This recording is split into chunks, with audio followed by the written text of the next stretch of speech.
السلام عليكم أخوتي وأخواتي متابعين قناة أبو هذال إعجام. اليوم حلقة خاصة بمناسبة المباراة النهائية بين منتخبنا العراقي ومنتخب دولة سلطنة عمان الشقيقة. طبعا احنا يعني كأنه يعني أنا عراقي، فأنا يعني أشجع المنتخب العراقي بالتأكيد، ونتمنى الخير والفوز للأفضل، لكن احنا نبقى يعني كل من يشجع بلده. ف يعني أنا أتمنى من الناس إنه شوية نخفف الضغط على اللاعبين حتى ما نخسر المباراة. ما نريد ضغط عالي عليهم يصير، وبعدين يبقى أعصابهم ويعني تصير عندهم شد عصبي وما راح يركزون بالمباراة. فأتمنى من الناس إنه يعني شوية، بقعد أشوف فيديوهات هواي ومقاطع فيديو كلش هواي وضغط نفسي عليهم، فخلوها المسألة طبيعية إن شاء الله. أتمنى إنه يعني تكون بصورة أبسط شوية. يعني إحنا لاعبينا الحمد لله متمكنين وعندهم خبرة والحمد لله والشكر، وعندنا هدافين وحارس مرمى جيد. فأرجو من الناس شوية نخفف الضغط على اللاعبين. يعني أرجو أنه هذا صوتنا يوصل والكل كل الناس توصل لهم أنه هي مجرد مباراة كرة قدم. إذا تصرفنا وتعاملنا بهالشكل فإن شاء الله إحنا فايزين وناخذ الكاس إن شاء الله. أما إذا إحنا نظل متشنجين وبهالضغط العالي هذا على اللاعبين، يعني وبالأخص أنا ما أدري، أتوقع توقعي راح يصير ضربات جزاء. ضربات جزاء اللاعب يعني أعصابه شي يصير بيها. فأتمنى شوية يعني يعني نقلل من الضغط عليهم. هاي بالنسبة للجمهور. بالنسبة للاعبين يعني أتمنى منهم لعب قتالي وبذل جهد، وقدر الإمكان إحنا نسوي اللي علينا والباقي على رب العالمين. أما بالنسبة لجمهورنا، نتمنى إنه الفرحة تكمل.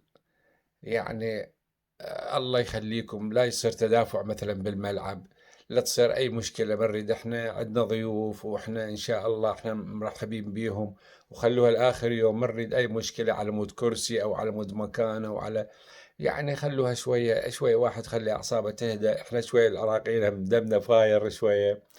والثانية ان شاء الله ان شاء الله نفوز بالمباراة وناخذ الكاس، لكن رجاء اخوي كل الجماهير وكل الشعب العراقي انه ما نريد هالاطلاقات الناريه هاي اللي قد يروح يعني من خلال ابرياء ناس، واحد ماشي بالشارع وقاعد ببيته وتجي رصاصه وهذا.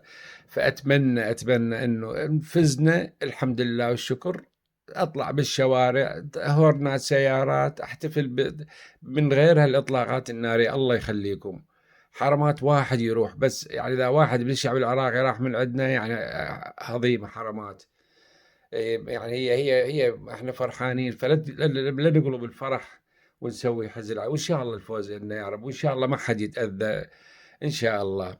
فالأرجو من إخواني أنه تشجيع حلو بدون ألفاظ يعني مو حلوة. ولو إحنا الحمد لله لحد الآن شفنا جمهورنا أرقى جمهور والله، ولا فد يوم يعني صار منهم فد كلام سيء أو ضحكوا على لاعب أو كذا. تعرفون تصير هاي بالملاعب. فاللي نتمناه من الجميع إن شاء الله تشجيع المنتخب وتقليل الضغط عليهم. وهاي الإطلاقات النارية قلنا ما نريدها، والله كريم وإن شاء الله الفوز حليفنا. وإن شاء الله باكر نحتفل كلنا بمناسبة الفوز إن شاء الله إن شاء الله. وأريد توقعاتكم تكتبوا لي إياها بالتعليقات. أنا بالنسبة لي يعني أتوقع إنه مباراة قوية راح تصير، وراح تصير ضربات جزاء تنتهي. والله اللي يصير ذا ضربات جزاء يعني واحد أعصابه تتلف. والحمد لله والشكر. وشكرا جزيلا لكم، وأنا خاف دا يعني أطول عليكم وأزعجكم. بس أنا بس هاي أحد هواياتي، إنه أنا هاي القناة عندي أقضي بيها وقت شوية، وهم إذا بيها فائدة للناس هم إن شاء الله نحاول نقدم أكبر مساعدة للناس. وشكرا جزيلا لكم. وإذا عجبكم الفيديو لا تبخلون علينا باللايك والاشتراك. وصلنا خوش عدد بالمشتركين، بجهودكم، وإن شاء الله نوصل 1000 وأكثر من 1000 إن شاء الله بإذن الله. وشكرا لكم، وأتمنى الفوز لمنتخبنا، والكل يرجع لمحافظاتهم بالسلامة وبدون أي حادث أو شيء عكر دمنا إن شاء الله. ومع السلامة، في أمان الله. خامسة صعبة جدا. يونس محمود، يونس محمود. 4 إيران 3 العراق. الصورة أمامكم واضحة. آخر كرة في السلسلة الأولى بشرط التسجيل إن شاء الله. إن شاء الله. يونس محمود، علي رضا حقيقي. يمشي يونس محمود، يونس محمود. يا كبير، يا بانينكا، يا خطير، يا مثير، يا جميل، يا رهيب. سجل هدف للتاريخ وسجل بينالتي للتاريخ. هذه قوة السفاح يونس محمود. يونس محمود اللي ما عندوش فريق، اللي ما يلعبش في نادي، اللي يدرب وحده ويعطي للعراق لما ينادي. 4-4 مش باش تنساها يا علي يا رضا.